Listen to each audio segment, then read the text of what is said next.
నగరంలో దీపావళి వెలుగులు విరజిమ్ముతున్నాయి.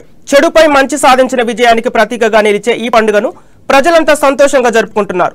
ప్రతి ఇంటిలో భక్తులంతా ప్రత్యేక పూజలు చేశారు. ఇదిలా ఉండగా హైదరాబాద్ నగరంలో టపాసుల మోత మోగుతోంది. చిన్న పెద్ద అనే భేదమి లేకుండా అందరూ దీపావళి వేడుకల్లో పాల్గొంటున్నారు.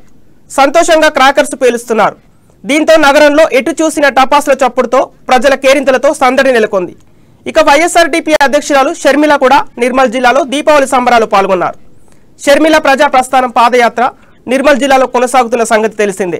ఇందులో భాగంగా ఆమె నిర్మల్లో దీపావళి జరుపుకున్నారు.